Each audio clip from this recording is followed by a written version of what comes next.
إن الحمد لله نحمده ونستعينه ونستغفره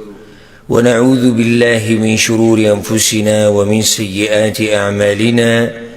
من يهده الله فلا مضل له ومن يضلل فلا هادي له وأشهد أن لا إله إلا الله وحده لا شريك له وأشهد أن محمدا عبده ورسوله صلى الله عليه وعلى آله وصحبه أجمعين أما بعد در رمضان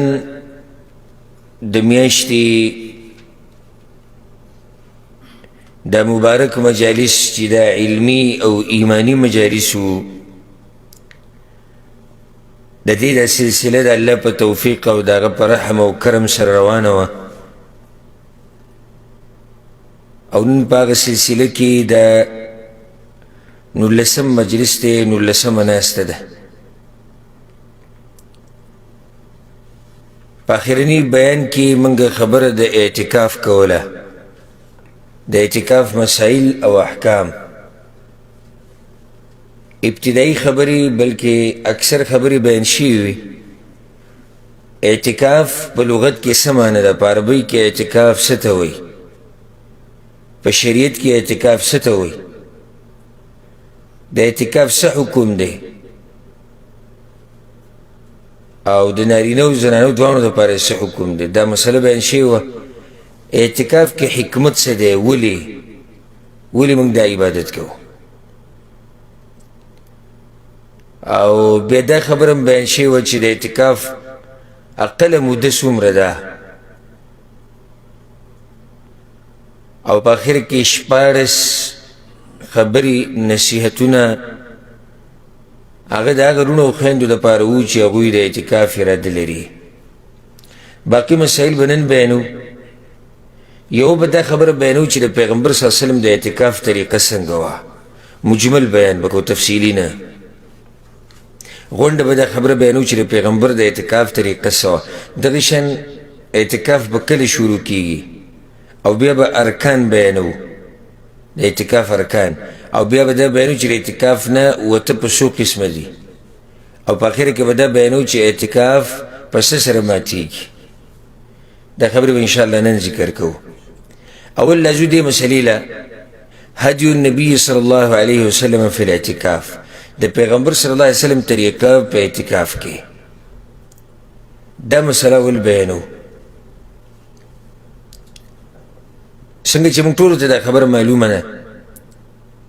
چې پیغمبر صلی الله علیه وسلم حدیث کې راځي چې په اوله کې د اولنۍ لس ورځې د رمضان دا اعتکاف یې کړی وي په دې کې لیلة القدر لټومه وي په دې کې لیلة القدر لټوم په دې اولنۍ لس ورځو کې بیا یې اعتکاف وکړو په دې منځ کې د منځنۍ لس ورځو کې بیا ورته وویلی شو د الله د طرف نه چې دا په د لیلة القدر په اخرنۍ لسو شپو کې ده نو بیا به پیغمبر صلی الله علیه وسلم اعتکاف په دې رمضان په دې اخرنۍ لسو ورځو کې کوه نو دا د هغه عامه طریقه ده چې پیغمبر صلی الله علیه وسلم به د رمضان په دې اخرنۍ لسو شپو کې اعتکاف کوه او یو پیر اعتکاف پرېښودو رمضان کې اعتکاف نه و کړی نو هغې به په شوال کې قضا د هغې راوګرځوله شوال کې به د هغې قضا راوګرځوله وجه دا وه چې د پیغمبر صلی الله علیه وسلم عمل که به مستحب هم وکنه لکه پیغمبر صلی الله علیه وسلم به مستحب عمل هم همیشه کوو مداومت به پرې کوو او په خپل هغه په حدیث کې ویلي پیغمبر صلی الله علیه وسلم وایي چې د الله هغه عمل خوښ دی چې هغه سي په هغې باندې همیشوالی وشي اگر که لګي و ان قله اوس د اعتکاف واجب خو نه دی مستحب دی سنت دی خو پیغمبر صلی الله علیه وسلم نه چې کله د لس ورځې پاتې شوي رمضان کې نو بیا په شوال کې قضا راوړه هغه به عمل نه پرېښودو په مخه به یې کوو او په کم کال چې پیغمبر صلی الله علیه وسلم وفات شوی دی اخرنی کال چې کوم لسم کال کې پیغمبر صلی الله علیه وسلم 60 ورځې اعتکاف کړی یو لسم کال په ابتدا کې خو پیغمبر صلی الله علیه وسلم وفات شوی دی ربیع الاول په میاشت کې وفات شوی دی لسم کال مکمل د اخرنی دی پیغمبر صلی الله علیه وسلم په ژوند کې مکمل. نو دغه اخرنی رمضان د پیغمبر صلی الله علیه وسلم په ژوند کې چې کوم و په دې کې 60 ورځې اعتکاف کړی و. علماو قسمه قسم خبرې کړي چې د اعتکاف یې ولې 60 ورځې کړی. نو بعضو علماو خو دا خبره بیان کړې ده وایي دی 60 په دې کړی دی چې پیغمبر صلی الله علیه وسلم ته داسې محسوسه شوه چې دنیا نه تلو والی دی. نو ځکه وی دغه چې دی نه په دغه کال وی د جبریل علیه السلام سره قرآن هم 2 پیرې اړولی په روژه کې او اعتکاف یې هم 60 ورځې کړی و. بس دا وجه بیانې. بعضو نورې وجې ذکر کړي ده خو نږدې دا ښکاري والله اعلم چې پیغمبر صلی الله علیه وسلم په دې 9 کال سفر کړو او په دغه ورځو کې د اعتکاف په دې ورځو کې نو هلته اعتکاف ونه شو. امام ابو داود امام نسائی دا روایت راوړی د ابی بن کعب رضی الله عنه.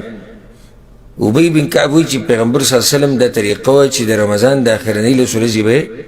اعتکاف کوه. فسافر عاما نو یو کال هغه په سفر باندې ووتو نو اعتکاف یې ونه کو. نو ویره روان کال له 60 ورځې اعتکاف وکړو. د تېر شوي کال هغه هم راوګرځولي. دا وجه واضح ښکاري والله اعلم چې پیغمبر صلی الله علیه وسلم په دې اخرني رمضان کې 60 رکعت عفوا 60 ورځې اعتکاف په دې کړی دی چې قضا یې راګرځول د تېر شوي کال. د پیغمبر صلی الله علیه وسلم دا طریقه وه چې هغه به د اعتکاف په دوران کې په جومات کې چې په اعتکاف کې و نو ځان له به یو خیمه لګولې و په جومات کې دننه او په هغه خیمه کې به دننه ناست و. وجه د هغې دا و چې جومات کې خو نور خلک کوم دي او توجه به د انسان داسې نه برابرېږي د عباداتو طرف ته کله مصروفه شي. نو د هغې د لاسې د پیغمبر صلی الله علیه وسلم دا طریقه وه چې هغه به ځان له یو خیمه لګولې وه په جومات کې. دغه شان پیغمبر صلی الله علیه وسلم به د اعتکاف په دوران کې نه راوتو. عایشه رضی الله عنها وایي مګر هغه حاجت چې د انسان ورته ضرورت راځي. په صحیحینو کې د حدیث د عایشه رضی الله عنها وایي کور ته به نه راننوتو مګر د حاجت لپاره. حاجت د انسان څه دی؟ لکه قضای حاجت له راځي کپړو بدلولو ضرورت راغلی داسې یعنې انسان چې څه ته ضرورت لري دې ته به دې لپاره به راتلو. دغه شان د پیغمبر صلی الله علیه وسلم دا طریقه وه چې د اعتکاف په دوران کې به هم د صفایي خیال ساتو. اعتکاف د دې لپاره سبب نه دی چې یو سړی صفایي پرېږدي ځکه چې الله سبحانه وتعالی محبت کوي د پاکو خلکو سره او پاکي د ایمان یو برخه ده. نو پیغمبر صلی الله علیه وسلم به د اعتکاف په دوران کې هم د طهارت خیال ساتو. حدیث کې راځي چې د جومات نه به سر را دننه کو کور ته. نو عایشه رضی الله عنها به له سر وینځو او بیا به وله منګز کو. دا د پیغمبر صلی الله علیه وسلم طریقه وه. دغه شان د پیغمبر صلی الله علیه وسلم دا طریقه وه چې د اعتکاف په دوران کې به د بیمار تپوس له نه وتو، نه د جنازې دپاره به تو، نه نور چې کوم نیک اعمال دي دې دپاره به نه راوتو، بلکې په جومات کې به د ټول وخت تېرو او توجه به الله ته وه. ځکه خو د عایشه رضی الله عنها نه د ثابت دي هغه وایي چې سنت طریقه دا ده چې څوک اعتکاف کوي نو دی به نه د بیمار پرسۍ له ځي، نه به جنازو له ځي، نه به ښځې له لاس وړي یعنې په شهوت سره، نه به د هغې سره مباشرت کوي او نه به د څه حاجت دپاره راوځي الا هغه چې کوم ضروري حاجت وي. نو پیغمبر صلی الله علیه وسلم هم بې ضرورته د جومات نه نه راوتې. دغه شان ها داسې به کېده چې کله کله به د پیغمبر صلی الله علیه وسلم بیبیانې د هغه خوا له تلې، کله کله به د پیغمبر صلی الله علیه وسلم بیبیانې د هغه خوا له تلې. دا دلالت کوي په دې باندې چې څوک په اعتکاف کې د هغه خوا له تله څه دي جایز دي. که د هغه سره یو سړی کښېني او خبرې اترې ورسره کوي څه وخته پورې نو هېڅ خبر نه د حال احوال یې معلوموي، خو دومره چې مختصر خبرې وشي اوږدې نه، دا نه چې یو سړی ستا خوا ته راشي او بیا یې ناست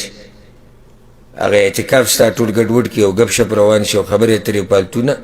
ها که یو سړی راغی ستا خواله وختي طور که څه خبرې څه حال احوال معلوموي نو هېڅ خبره نه ده. دا د پیغمبر صلی الله علیه وسلم طریقه وه مختصر د اعتکاف په باره کې. سوال دا دی چې یو سړی اعتکاف کوي د اخرنۍ لسو ورځې د کومې میاشتې د روژې د رمضان. ما دا خبره پرون ذکر کړې وه په پروني درس کې چې اعتکاف هر ورځ جایز دی، د دې لپاره خاص زمانه نشتی، خو غوره اعتکاف کم یو دی د رمضان په دې اخرنۍ لسو ورځو کې دی. پیغمبر صلی الله علیه وسلم هم د دغه اهتمام ډېر کو، بیا سلف صالحین هم دا طریقه او اوس هم د مسلمانانو دا طریقه ده چې د اعتکاف خاص اهتمام هغه په دې اخرنۍ لسو ورځو کې کوي. اوس سوال دا دی چې د اعتکاف شروع کېږي د کم وخت نه او ختمیږي په کم وخت. لکه اوس یو سړی راشي ستا خواله او تا نه تپوس وکړي چې زما دې کال له اراده ده زه اعتکاف کومه د اخرنۍ لسو ورځې، خو کله به زه د اعتکاف شروع کوم کله به ختموم. نو جواب دا دی ابتدائی علی الارجح دا دا راجح قول دا دی چې کله د شلمې ورځې نور ډوب شو، د شلم رمضان نور ډوب شو نو دی به اعتکاف ته ننوځي. چې د شلم رمضان نور ډوب شو نو دی به اعتکاف ته ننوځي. ښه ولې شلم د نور چې ډوب شي نو بیا به څه راځي؟ دا شپه د یویشتمې ده که نه، او شپه د راروانې ورځې، شپه د راروانې ورځې د اعتکاف چې کوي لس ورځې کوي خو د یویشتم شروع کوي او دا شپه د یویشتمې ده. لکه نن څومره روژه ده؟ شلمه ده. د نور چې ډوب شي څوک اعتکاف کوي بس نور ډوبېدو سره دی اعتکاف ته کینی. ها بعض حدیثونو کې دا راغلي چې پیغمبر صلی الله علیه وسلم د اعتکاف ځای ته وایي سحر ورننوتو. هغې داسې بیا بعضو ته اشکال جوړ شوی دی نو بعض علما دا قول هم کړی وایي سحر به اعتکاف ته ورننوځي فجر سره، لکه دغه د یویشتمې ورځ ده. خو موږ دا حدیثونه دي چې راجمع کولی شو چې پیغمبر صلی الله علیه وسلم به اعتکاف شروع کو د نور د شلمې په نور ډوب شو او یویشتمې شپه به داخلې شو پیغمبر صلی الله علیه وسلم به اعتکاف شروع کو. ها خیمې ته به سحر ورننوتو. دواړه حدیثونه راجمع شو.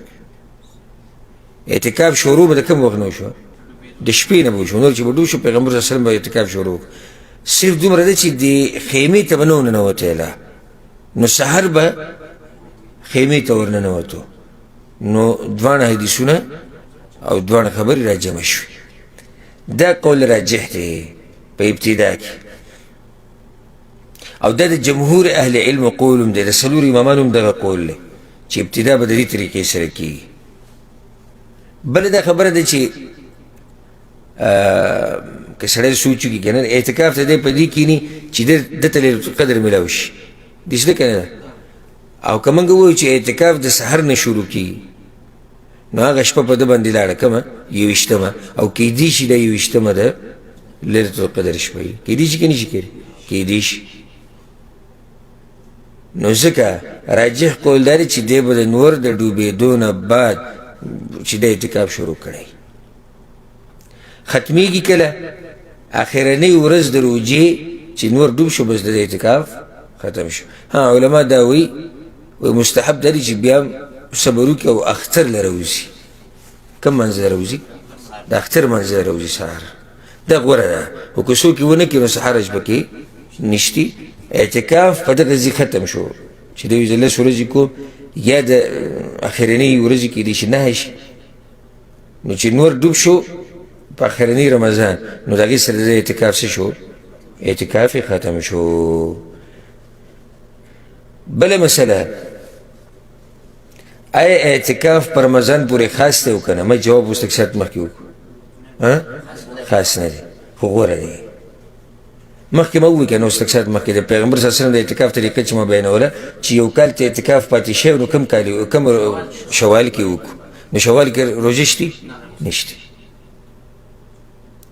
رمضان ولا شرط نه دی، خو غوره وخت یې ځکه چې دا غوره شپې دي په ټول کال کې غوره شپې هغه دا دي رمضان د اخرې له شپې. بله مسله چې اعتکاف دپاره روژه نیول لازم دي که نه، لکه خو رمضان میاشت ده، خو موږ وایو چې رمضان میاشت کې مې اعتکاف کي، رمضان نه غیر هم کي. آیا روژه نیول شرط دي که نه؟ نو بعض علما دا ویلي او اعتکاف له روژه نیول شرط دي، خو قول راجح دا مضبوط ده ښکاري والله اعلم چې روژه نیول دې لپاره شرط نه دي. چاته به څه دلیل ذهن کې راځي؟ شپه وه عمر رضی الله عنه بارک الله فیک، عمر رضی الله عنه وی یا رسول الله ما منښته کړې و جاهلیت کې چې زه به یو شپه اعتکاف کوم، اوس هغه اعتکاف وکړم. پیغمبر صلی الله علیه وسلم اوفي بنذرک، خپله منښته پوره کړه. نو د شپې روژه نیول کېږي؟ د شپې خو روژه نه وي. د شان پیغمبر صلی الله علیه وسلم په دې شوال کې م اعتکاف کړی، خو د دې نه یې نقل چې په دې لسو ورځو کې مکمل روژې نیولې. نو که روژه ونیوی شي خو ډېره ښه شوه، لکه نور علی نور شو، لکه عبادت کې اجر ښه ډېر شو. خو که څوک اعتکاف وکړي عام ورځو کې او روژې نه یې نیولي نو اعتکاف یې څه دی؟ اعتکاف یې صحیح دی والله اعلم. اوس راځو دې مسلې له چې د اعتکاف ارکان څو دي. د جمهور اهل علمو په دې باندې اتفاق دی سره د څلور امامانو چې د دې څلور ارکان دي. څو ارکان دي؟ څلور. اولنی رکن دی معتکف، اعتکاف کوونکی دی رکن شو که دا خو بنیادي رکن دی چې دی نه اعتکاف کی نه کی، چې یو کس اعتکاف کوي او د هغه دپاره دا شرط دی چې دی به مسلماني، دی به عاقلي. بعضو پکې دا شرط هم لګولی دی چې دی به د جنابت نه پاکي او که زنانۍ نو د حیض او د څلوېښتۍ نه به پاکي.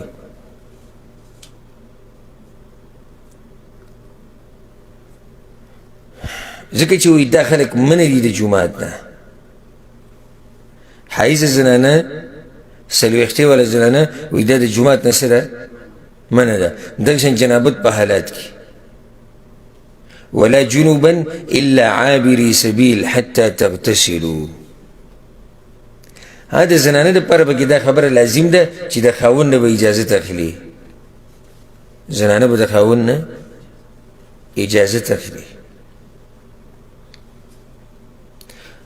حدیث کې راځي کنه چې عایشه رضی الله عنها، حفصه رضی الله عنها هغوی رالو پیغمبر صلی الله علیه وسلم نه اجازت وغوښته، یا رسول الله موږ اعتکاف ته کېنو. وایي کېنئ اعتکاف ته. موږ سره مخکې حدیث تېر شوی بلوغ المرام د کتاب نه چې موږ کتاب الصیام وی چې یوه ښځه روژه نیشي نو یې نفلي مګر د خاوند په اجازت سره. نو چې روژه کې اجازت ته ضرورت دی، روژه کې اجازت ته ضرورت دی، نو اعتکاف باره کې هم بیا څه خیال دی؟ ډېر ضرورت دی. ځکه چې روژه کې خو لکه وجه موږ دا ذکر کړی و چې دا سړی حق لري په دې ښځې چې هر وخت یې خوند واخلي، او که دې ښځې نفلي روژې نیولي د خاوند نه تپوس نه د خاوند ورته زړه وشي یا ضرورت یې راپېښ شي او د هغې روژه ده، نو اوس په دې صبر کوي ناست. نو دا خو لږ وخت او اعتکاف څه دی؟ اعتکاف خو ډېر د اوس لس ورځې اعتکاف ته ناست یا 15 ورځې کېناست یا کم او ډېر. نو د زنانه دپاره پکې دا خبره ده چې د خاوند نه به اجازت اخلي. یو رکن دا دی، یو رکن دا شو اعتکاف کوونکی. دویم رکن هغه ځای چې به کوم ځای کې اعتکاف کېږي دی رکن دی. لکه یو رکن یو خو بنیادي ستن او رکن هغه دغه سړی دی، دغه مسلمان دی که ښځه ده او که سړی دی کوم چې اعتکاف کوي. نو دویم رکن یې څه دی؟ هغه ځای په کوم ځای کې چې اعتکاف کېږي او هغه کوم ځای؟ جومات دی. بعض اهل علمو په دې باندې اجماع را نقل کړې ده چې اعتکاف نه کېږي مګر په جومات کې. الله وی ولا تباشروهن وانتم عاکفون فی المساجد د ښځو سره مباشرت نه کوئ په داسې حال کې چې تاسو اعتکاف کړی په جومات کې فی المساجد. نو جومات ته اعتکاف د جومات نه علاوه بل ځای کې نه کېږي. او په دې کې دا یاد کړئ دا خبره، او په دې کې نارینه او زنانه یو شان دي. د زنانه اعتکاف ګوره په کور کې نه کېږي. دا بعضو فقهاو دا خبره کړې ده او بعضو مولیانو وی کور کې چې کومه کسان له کوټه سجې خاص کړي د زنانه نو پای کې اعتکاف کولی شي، خو دا بې دلیله خبره ده. موږ یې ښه په ادب او په احترام سره وایو. بعضو ته دا خبره بې ادبي ښکاري چې تا د یو عالم او د یو فقیه خبره رد کړه. نو زه تا ته دا وایم چې د دې نه لویه بې ادبي دا ده چې تا ته پته ولګي چې د دا خبره کمزوري ده او بل طرف ته دلایل دي او ته دلیل پرېږدو دا خبره اورې، دغه صحیح بې ادبي ده. موږ بې ادبي خو نه ده کړې، خو دا وایو کوم مولیان چې دا خبره کوي د هغوی سره په دې باندې هېڅ دلیل نشته، هېڅ دلیل. بلکې دلایل موږ سره په دې شته الحمدلله. یو وانتم عاکفون فی المساجد، او تاسو اعتکاف کړی په کوم ځای کې؟ جومات کې. نو جومات یې ذکر کو، دا د ټولو لپاره دا خبره ده. مساجد یې ذکر کړي. دویمه خبره دا ده د پیغمبر صلی الله علیه وسلم بیبیانې د ځمکې په دې مخ باندې پاکې بیبیانې دي او پاکې زنانې دي. هغوی راځي خیمې لګوي په جومات کې. او یو ورځ یو حدیث کې راځي یو پیر پیغمبر صلی الله علیه وسلم د خیمې نه سر راویستو، ډېرې خیمې لګېدلې. دا څوک دي؟ رسول الله ستاسو بیبیانو لګولې دي، ټولې راغلي دي جومات ته. که چېرته کور کې اعتکاف کېدی نو هغوی څه ضرورت و چې جوماتونو ته راتللی او خیمې لګولې؟ خیال هم دې خبرې ته کوي. بله مسله، پیغمبر صلی الله علیه وسلم ښه په واضح الفاظو ویلي دي چې د زنانه غوره مونځ کور کې دی. نو داسې ولې نه وي چې د زنانه غوره اعتکاف هغه هم په کور کې دی؟ ویلی شو که نه شو ویلی؟ خو ډېر فصیح انسان او چې دې مسلې ته ضرورت و نو بیا هغه له بیانول لازم و او پټول ورته ناروا و. پټول د دې خبرې څه ناروا و او دا کېدی نشي چې د یو خبرې بیانول دې لازم شي او پیغمبر دې هغه نه بیانوي. خو چې پیغمبر بیان نه کړه دا خبره چې د زنانه دپاره غوره اعتکاف په کور کې دی، نو معنی دا شو چې کور کې اعتکاف نه کېږي. بله خبره، په جومات کې او په هغه مصلا کې او جای نماز کې چې کوم ځای کور کې ځای خاص شي د منځ لپاره، په دې کې دنیا فرقونه دي. و جومات ته حیض والا زنانه نشي رانوتی، اگر که سنه څه خبرې پکې شتې، څلوېښتې والا نشي رانوتی. کور کې چې را کوم ځای خاص شوی اعتکاف دپاره دې ته ننوتی شي که نشي؟ ننوتی شي. جومات کې د ورک شوي شي اعلان نشي کولی، خرڅ پکې څه شی پکې نه خرڅتی شي نه خرڅولی شي. د کوم ځای کې چې دوی کور کې اعتکاف کوي دې کې خرڅول کولی شي که نشي؟ کولی شي. ورک شوي څیز اعلان کولی شي که نه؟ کولی شي. جومات ځمکه چې وقف شوه په دې کې بیا خوا دې خوا نشي کولی، او هر چې د دوی دا ځای خاص کړی دی کوم په دې کور کې دا ځمکه خرڅولی هم شي، داسې هر څه کولی شي. مقصد زما د خبرې د فرقونه نور هم دي که موږ بیانول شروع کړو. لکه جومات ته چې ورننوځي نو اول کار به څه کوي؟ جومات ته چې ورننوځي جومات په تا باندې څه حق دی؟ مداني دي ویلي جومات ته ننوتو وخت کې به څه کوي؟ دعا ننوتو وخت کې ده او تحیت المسجد. نو دا مصلا چې کوم دوی په کور کې ځان له ځای جوړ کړی دی هغې ته چې ورننوځي هم 2 رکعته به کوي؟ نه. نو په جومات کې او په دغه ځای کې فرق دی. جومات کې او دغه ځای کې دنیا په نور فرقونه به کې نشته، او په دې به اکتفا وکړو. نو راجح قول دا دی او دا د ډېرو محققینو علماو دا قول دی چې د زنانه اعتکاف دا هم په جومات کې پکار دی. خو اوس څوک دا ووایي یاره جی زمونږ علاقه کې خو جوماتونه کې دا انتظام نشته څوک چې دا مسلې اول پیرولي کیدای شي د هغوی په جوماتونو کې لا انتظام د دې نه وي یعنې بعض جوماتونه الحمدلله داسې شتي چې په هغې کې ښکلی انتظام شوی دی با پړده هر څه تیار دي زنانو د اعتکاف دپاره خو که نه وي بالفرض او یو کس راشي وایي چې تا خو وایي چې د زنانو اعتکاف دپاره جومات لازم دی او موږ سره خو څه ترتیب نشي څه به نه دي که اعتکاف دی نه که څه لازم خو نه دی اعتکاف او په کور کې کیږي نه کور کې کیږي نه په داسې زړه خوشحاله چې کور کې اعتکاف وکړي کیږي نه اعتکاف هلته څوک دې ثابته کړي موږ ته چې د پیغمبر صلی الله علیه وسلم بیبیانو یو بیبي په کور کې ناسته اعتکاف یې کړی د صحابه کرامو په بیبیانو کې دې څوک موږ ته وښیي چې د هغوی په بیبیانو کې څوک ناست په کور کې اعتکاف کړی اعتکاف په کور کې نه کیږي جومات د هغې ځای دی چې ستا زړه متوجه شي الله ته ستا توجه الله ته او د الله بندګۍ ته وي کور کې خو داسې نه کېږي یو زنانه کمره کې ناسته ده ډزه ډوزه کور کې جوړ دی او چغې چغارې جوړې دي او واړه چغې وي او که دې پسې خلک کمرې ته ورننوځي دغه شی رالم او دا شی ږدم او داسې کوم او دغه کوم په دې کې څه کېږي نو د زنانو اعتکاف هغه په کورونو کې نه کېږي جوماتونو کې بندوبست نشتی نو اعتکاف پې هم نشتی نه دی کوي که نه دی کوي اعتکاف موږ د دویم رکن خبره کوله دویم رکن څه دی چې کوم ځای کې اعتکاف کېږي دا رکن دی دا به لازم جوماتونه اوس راځو بلې مسلې له د دې جومات ضابط څه دی یعنی دا به څنګه وي نو بعضو خو خبره ډېره تنګه کړې ده وایي صرف په یو جومات کې اعتکاف کېږي او هغه مسجد حرام دی مکه کې مسجد حرام صرف په دې کې اعتکاف کېږي او دې نه علاوه اعتکاف نه کېږي بعضو دا ویلي دي په دوو کې کېږي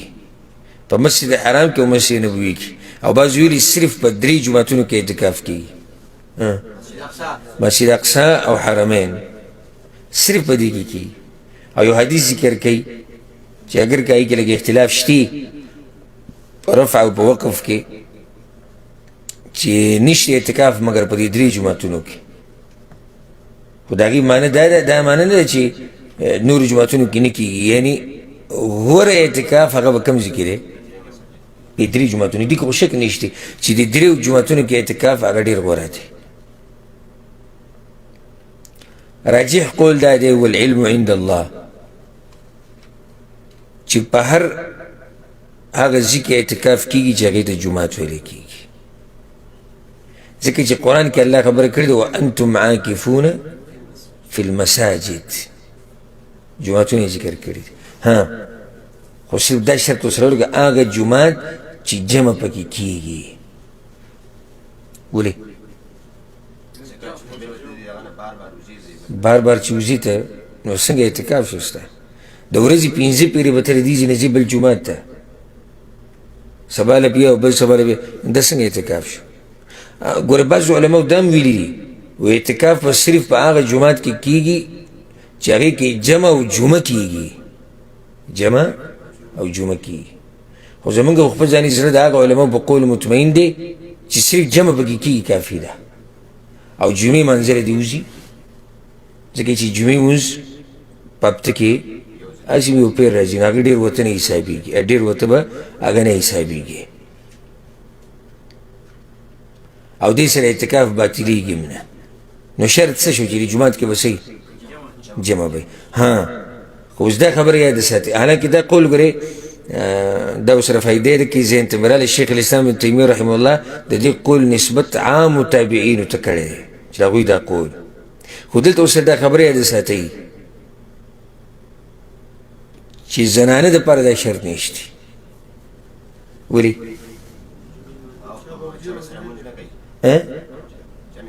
جمع سره زنانه باندې جمع سره مونځ واجب خو نه دی نو که زنانه په داسې جومات کې اعتکاف کوي چې په هغې کې جمع نه کېږي کولی شي نارینه دپاره دا خبره لازم ده چې دی به په داسې جومات کې چې په هغې کې څه کېږي په هغې کې جمع کېږي او همدا فتوا د سعودي عرب د اللجنة الدائمه د افتاء چې کومه کمیټې ده هغوی هم دغه فتوه ده او دا قول د شیخ ابن باز او د شیخ ابن عثیمین رحمهم الله د هغوی هم دا قولو. دریم رکن نیت د اعتکاف. نیت خو هر عبادت کې لازم دی نو نیت د اعتکاف خو دا هم ګوره په خوله نشته. هلته زموږ په ملک کې یادوي په خوله ما چاته یاد دی داسې که به چا اعتکاف نه یې کړی هلته هم څه نیت بلکې نیت په جومات باندې لیکلی مې بعضو جوماتونو باندې ځکه چې هلته د بعضو مولیانو دا خبره ده وی اعتکاف د 1 منټ دپاره هم شته اعتکاف د نیمې ګنټې دپاره هم شته وایي چې جومات ته راننوتې نو په څه نیت راننوځه د اعتکاف بس وایي ستا اعتکاف وشو نو ځکه بعضو جوماتونو باندې لیکلی نیت نویتو انا اعتکف او داسې مخکې څه نورې جملې پسې لیکلي موږ نه هېر شوی دا اعتکاف دا نشتي عفوا دا اعتکاف دپاره دا نیت دا نشتي او دا خبره موږ ذکر کړی چې دا اعتکاف صحیح خبره دا ده چې اعتکاف کم سے کم یو ورځ دی یو شپه دی د دې نه کمول نه دي پکار هر چې دا نیت دی په خوله باندې نو دا د اعتکاف دپاره نشتي نیت رکن دی د اعتکاف خو ځای کوم ځای کې دی ځای زړه کې دی نو ټول د چې را نیت وکړو دا نیت به دی د ځان سره وړي د هغه آخري اعتکافه پورې لکه اوس یو سړی دی جومات کې ناست او نیت یې مات کړو چې زما اعتکاف نشته او راوتی نه دی څه مو خیال وی که نه نیت وی زما نیت نشته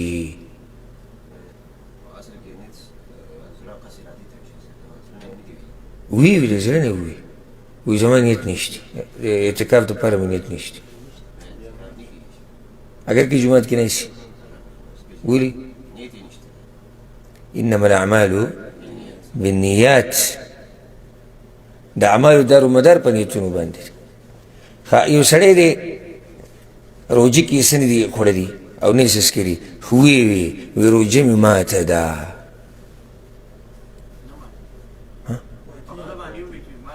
نو وی په نیت یې پرېښو که نه وی زما روجه ماته ده بس نه ماتېږي او که نیت یې مات کړو چې نیت یې مات کړو نو عمل ختم نه شو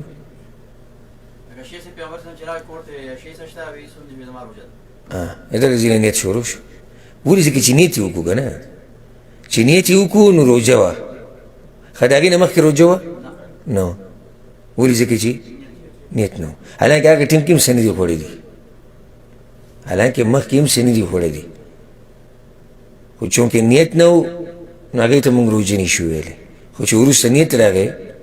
روژه راغله خو چې دا نیت بیا مات کړو بیا روژه لاړه لکه یو سړی دی غریب دی یو سړی دی غریب دی نه د خوراک څه شته نه د څښاک او ماښام اذان وشو دی به روژه څنګه ماتوي بس زړه کې به وي چې روژه ماته شو او دا ټول داسې خلک ورشتي داسې خلک هم شتي ما یو پیر یو پروګرام کتو د یو عالم عربي عالم نو هغه ته ټلیفون نه هغه کس ورته سم جړل او د خپل خلکو حالات یې ورته بیان کړو د غربت چې موږ وي سویمه روژه د موږ یې په نیت ماتو او موږ چې کینو روژه ماتي کې دسترخوان باندې کم نعمت نه وي کم نه وي هغه ماته ذکر کوي او پای کې هم زمونږ د خولي نه الحمدلله نه راوځي موږ بیا هم شکر د الله نه ادا کوو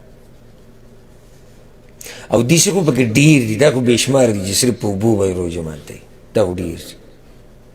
خو راته وایم چې داسې هم شته چې هغه اوبه ورسره هم نشتي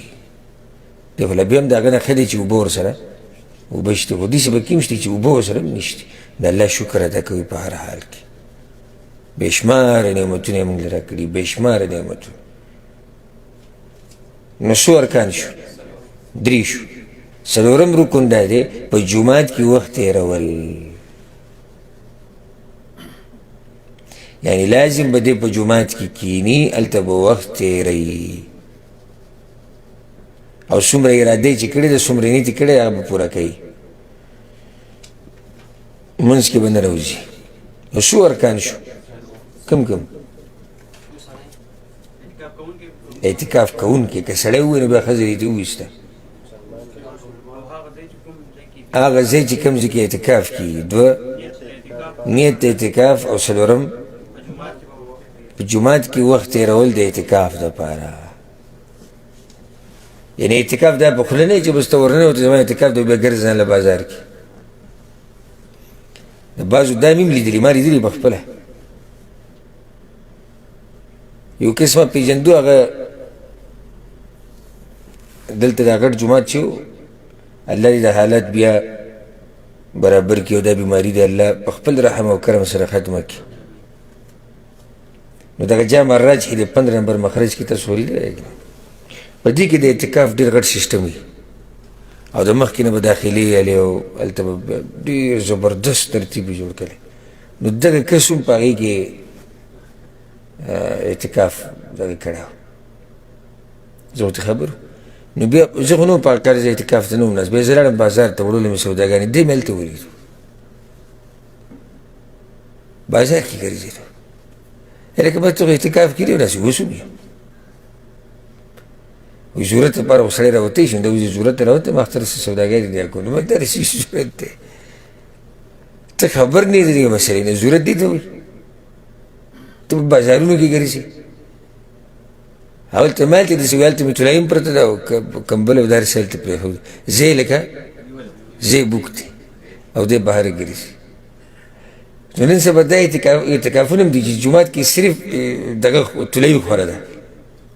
ځای ځان له نیولی دی د شپې او د راځي او د ورځې دی ګرځي او یا څه کوي د ورځې ټول لاجمه شي یو ځای کې نه شي ګپ شپ لګوي دې باندې خو یما دې تېر شوي مجلس کې خبره کړې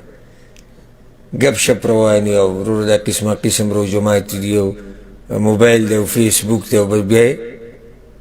او چې په آخري ورځ راوځي اعتکاف چې کوي خلکو له مبارکیانې ورکوي اعتکاف کو غوټه تاریخي خبره شي که او خبر نه چې اعتکاف هغه د څه کړی دی ما ووایي که نه تاسو ته ما ویلي چې اعتکاف کې معنی د بندېدو پرته ده ځان به بندې د الله د بندګۍ دپاره ځان به راټینګې د الله د بندګۍ دپاره د زړه توجه به عبادت ته برابرې دې ته اعتکاف وایي زړه به بندې په دې عبادت باندې راټینګې به په عبادت باندې دې ته اعتکاف وایي نو څلورم رکن اهم رکن بیا په دغه جومات کې وخت تېرول المکث فی المسجد په جومات کې وخت تېرول جومات ته به وځې نه یو سړی به چې بلکل به نه وځم نو دا خبره یاده کړه د جومات نه وته 3 قسمه دي د اعتکاف د ځای نه وته څو قسمه دي 3 قسمه دي یو هغه څه دپاره وته چې هغه بلکل د اعتکاف منافي یعنی اعتکاف د هغې سره ماتیږي لکه یو سړی ووتو وایي زه به د ښځې سره کوروالی کوم بیا راځم که نه اختلاف پکې شته ختم دویم د داسې څه دپاره وته چې هغې ته د انسان ضرورت دی لکه خوراک لوځي څښاک لوځي قضای حاجت لوځي لامبلو ته ضرورت دی هغې لوځي نو په دې سره اعتکاف نه ماتېږي د دوه خو واضح دي د اولني سره خو ډایرکټ اعتکاف ماتېږي او د دې دویم سره اعتکاف نه ماتېږي دریم دا بعض علما ذکر کوي وایي هغه څه چې هغې سره اعتکاف یعنې د اعتکاف منافي خو نه دي خو بیا هم ورته ولې روا نه دي الا دا که څوک شرط ولګوي شرط ورسره ولګې نو یې بیا ورته شي لکه اوس یو سړی دغه دا ووایي لکه خپلې ترې بیمار دی او دی اعتکاف ته ننوځي او ده ووایي که دا تره مې مړ کېدو نو جنازې له به ځم نو یې که ده دا شرط لګولی په اوله کې او بیا یې دا تره مړ شو نو ورته یې څه دي وته جایز دي دلیل دغه علما دا وایي لکه پیغمبر صلی الله علیه وسلم چې په احرام کې د شرط لګولو خبره کړې وه چې څوک یېرېږي چې بند بشي یا به پسې بیماري راشي څه مسله به ورته راشي نو دی دې شرط وتړي ما شرط په دې معنی سره چې یا الله که کوم ځای کې ما ته څه مسله راغله نو په هغه ځای کې به زه احرام لرې کوم خو بیا موږ داسې وایو چې غوره دا ده بعضو علماو دا اشتراط دا خبره بلکل برابر کړې نه ده نو موږ دا وایو چې احتیاط دو خبرو کې یو احتیاط دی کې دی چې د سر وزمو دې خبرو له مخکې موږ سره د عایشه رضی الله عنها روایت تیر شو که نه سنت طریقه دا ده چې اعتکاف کوونکی به نه جنازو له ځي نه به بیمار ته پوسون له ځي او نه به نور سره پاره وځي الا دا چې سخت ضرورت وي بس نو د سره دې دپاره وتنې دي په کار احتیاط دې کې دی دویم که ووتو لکه لاړ یو سړی نو بیا اعتکاف دې کې دی چې عفوا احتیاط دې کې دی چې واپس راشي نو په نوي نیت سره دې راشي په څه سره نوي نیت سره احتیاط ته دی کې ځکه چې اوس کوم علما چې د اشتراط نه مني نو هغوی دا وایي چې د اعتکاف څه شو ختم شو نو چې اعتکاف ختم شو نو بیا نیت ته ضرورت دی بیا څه ته ضرورت دی نیت ته نو چې یو سړی ووتو راغی نو په نوي نیت سره دې داخل شي دې کې احتیاط ته انشاءالله بله مسله اعتکاف په څه سره ماتیږي اعتکاف د څه سره ماتیږي مبطلات الاعتکاف اولنی خبره او په دې باندې اجماع ده په دې باندې څه ده اجماع د علماء امام ابن المنذر امام ابن حزم دا خبره ذکر کړې ده په دې باندې د علماء اجماع ده چې د کوروالي سره اعتکاف ماتیږي د څه سره الجماع سره د کوروالي سره د اتفاقي مسله ده دغه شان ښځې سره میلاوېده یا د وینځي سره د شهوت په نیت د شهوت په نیت بغیر شهوت نه که میلاو شي نو اعتکاف نه ماتیږي په دې څه دلیل دی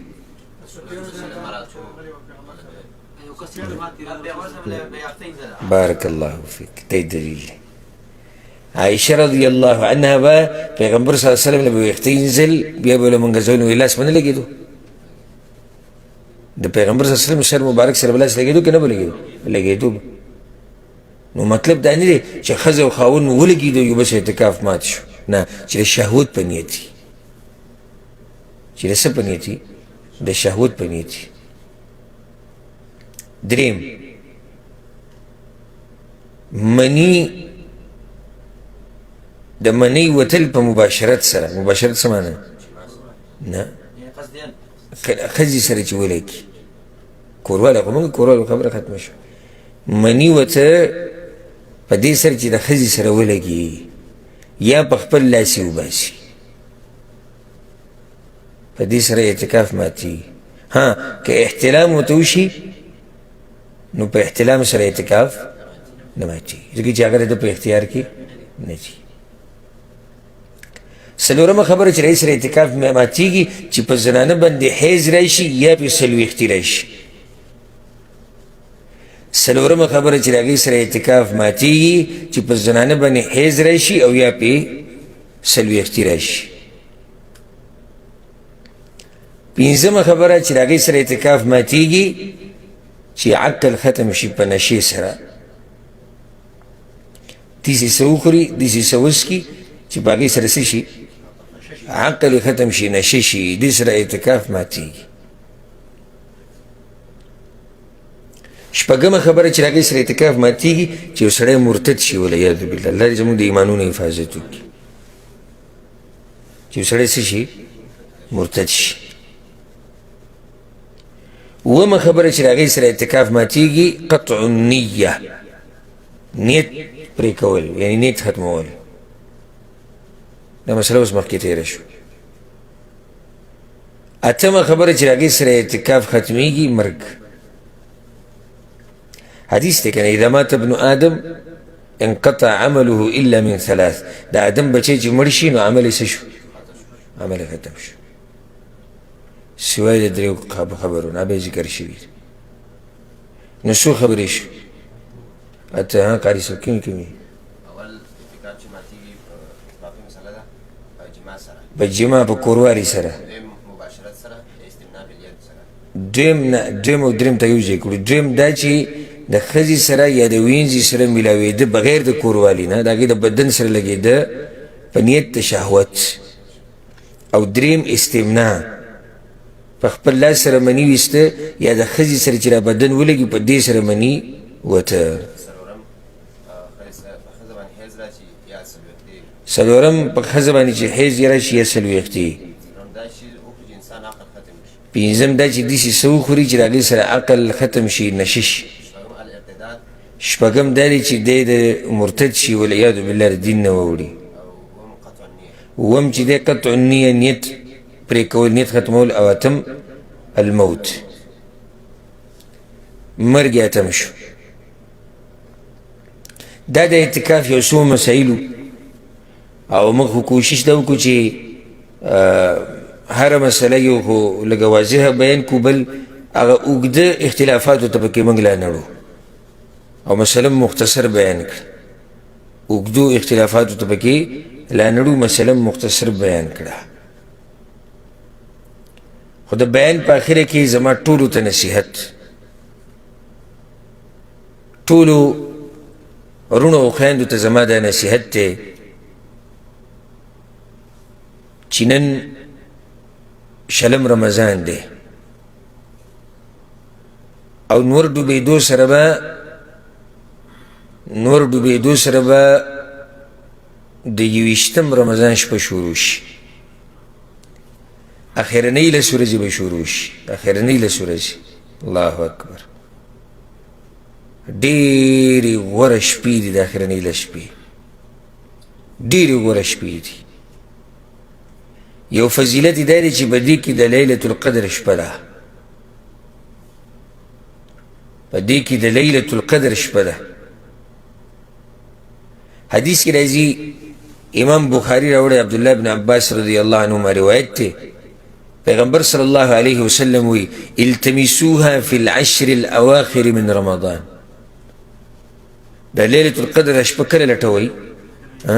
اخرنۍ لس شپو کې د رمضان په دې کې وي د لیلة القدر د شپه لټوئ او الله قرآن کې وي لیلة القدر خیر من 1000 شهر د زرو میاشتو نه غوره ده څه د پاسه اتیا کاله حساب تی جوړېږي چې ته یو رکعت پکې وکړې الله اکبر یو آیت پکې ووایې لکه تا چې څه د پاسه اتیا کاله د عبادت وکړو جړاګانې دې پکې وکړې اعتکاف دې پکې وکړو تهجد دې پکې وکړو تراویح دې پکې وکړې دعاګانې دې وغوښتې لویه موقع دې زما او تا سره ګورې ما خو د رمضان په اوله کې دا ویلو ما که په دې پوره میاشت کې ستا دې دنیا ته څه نقصان ورسي نو غمې مه کوه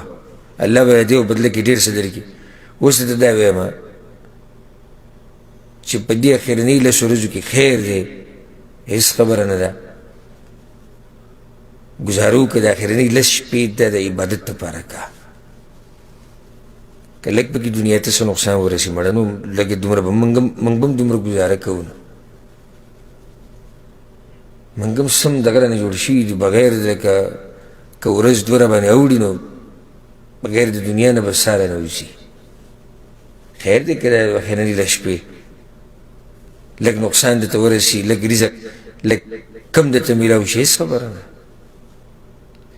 ته دکان چلی ته راوله پکې دکان بند کې تهجد له پکې بند کې یو وخت پکې قرآن له خاص کې یا چوټي کولی شي چوټي وکړي کیدای شي د اخرنۍ لس شپې ستا په ژوند کې بیا دا لس شپې د رمضان کیدای شي ستا په ژوند کې را نشي ورې او لیلة القدر په دغه شپو کې ده سبحان الله امام ابن القیم څه وایي وی که چېرته الله ویلی وی که چېرته الله ویلی وی چې د کال په دې 360 ورځو کې د کال په دې 360 ورځو کې یو شپه ده چې هغې ته لیلة القدر وي موږ به د کال دا 360 شپې ټولې شوګیر کړې دې دپاره. یو مسلمان ته پته ولګي لس شپې موږ ته د الله دپاره نشو تېرولی. او ووایي که په دې کال کې راته پته ولګي په دې پوره کال کې دا ورځ ده نو پوره کال به پسې محنت کوو لټوو به. لس شپې موږ ته محنت نشو کولی.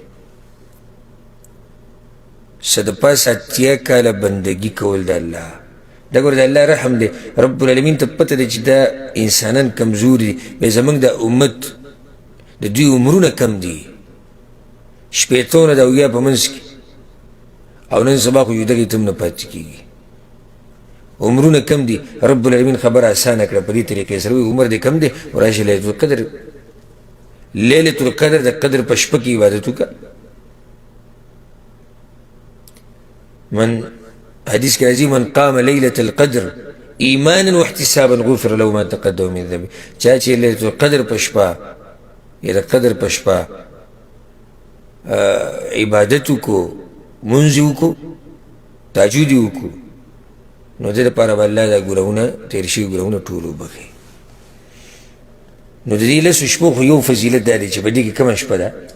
لیلة القدر. دغه شان بل فضیلت دا دی چې هم په دې شپو کې قرآن نازل شوی دی. هغه څنګه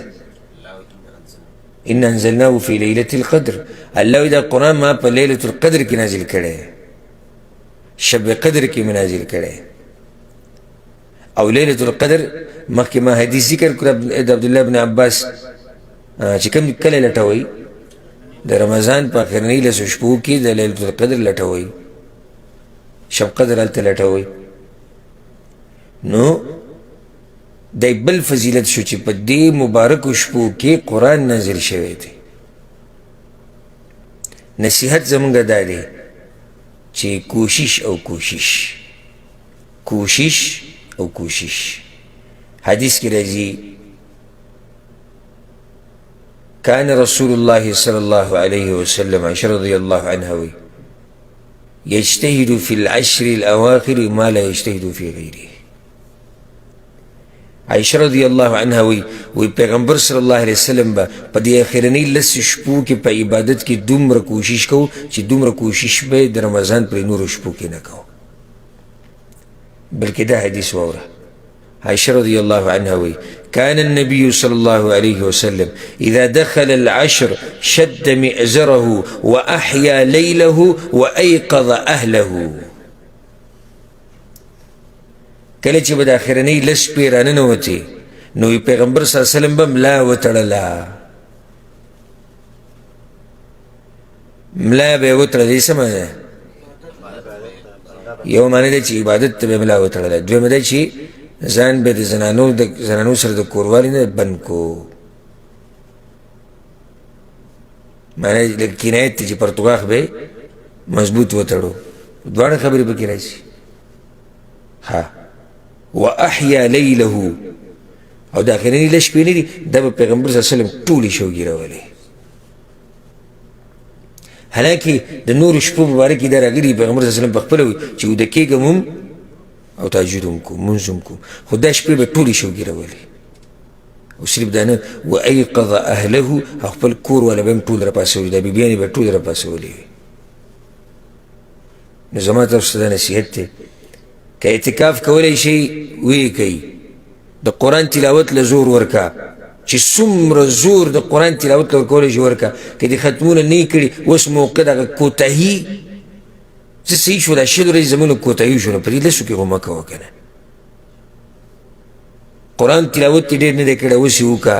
ذکر او اذکار کې کوتاهي و هغه اوس پوره کړه. هغه کمی پوره کړه که نه. جومات نه مه راوځه جومات کې کښېنه. تراویح د امام سره کوه. تهجد د امام سره کوه. ویتر د امام سره کوه. قنوت کې د امام سره ودرېږه. هر منزله جومات ته ځه. د قرآن یو ورد هغه په ځان لازم کې چې دومره قرآن به وایم. امام شافعي رحمه الله او نور سلف صالحین ډیر داسې دي د هغوی نه دا نقل دي چې په دې اخرنۍ لسو ورځو کې به هغوی روزانه قرآن ختمو، روزانه قرآن به ختمو، او روزانه یو پیر قرآن ختمول ګوره څه ګران نه دي، خو چې څوک څه وکړي محنت وکړي، چې څوک پې محنت وکړي بلکل ختمیږي. دا ما ته ښه په تر یقیني چې په یو ورځ کې قرآن دا ختمیږي، او که څوک وایي هغه به څه ځوانان او څه ناشنا مؤمنان به وي چې په ورځ کې قرآن ختموي. ښه په ورځ کې نشي ختمولی، په ورځ کې نشي ختمولی، وایي چې یاره دا خو ډېره زیاته، نو صحیح ده په 3 ورځو کې ختم که. لس ورځو کې اولنۍ لس ورځو اولنۍ 3 ورځې دا یو حصه شوه، بیا 3 بله حصه، بیا 3 بله حصه، او په دې طریقې سره 3 قرآنونه به کم سے کم ختم کړي. 3 قرآنونه هر ورځ 10 سپارې، چې سړی چې 10 سپارې هم نشي ویلی نو ته کیسه ښه د دې نه راکوشه، روزانه 15 سپارې وایه، خو څه نصب خو کوه که نه. ما حدیث ته بیان کړي چې پیغمبر صلی الله علیه وسلم ملا وتړلی عبادت، خپل کور والا به هم راپاڅول. دا اوس موقع ده موږ سره ښه کوشش وکړئ، ښه محنت وکړئ. لیلة القدر شپه، شب قدر او دا عظیمه شپه لیلة القدر چې دا دې په نصیب شي او الله دې دنیا او آخرت ښایسته کړي. او بیا او بار بار ویم ګورئ چې بیا هېڅ پته نه لګي چې دا 10 شپې به زما او ستا په ژوند کې راځي او که نه به راځي. نو نن د نور ډوبېدو سره به دا عظیمې شپې شروع کېږي. د هغې دپاره د اوس نه مضبوطه اراده وکړئ چې موږ به پکې الله راضي کوو او ښه بندګي به کوو د الله. الله سبحانه وتعالی دې موږ ټولو ته د دې طاقت او توفیق راکړي. الله سبحانه وتعالی دې په دې مبارکو شپو کې موږ د اور نه آزاد کړي، او الله سبحانه وتعالی دې موږ له توفیق راکړي چې موږ په شب قدر کې په لیلة القدر کې د الله بندګي وکړو او الله سبحانه وتعالی ته ځان نږدې کړو. هذا والله أعلم، وصلى الله وسلم على نبينا محمد وعلى آله وصحبه أجمعين.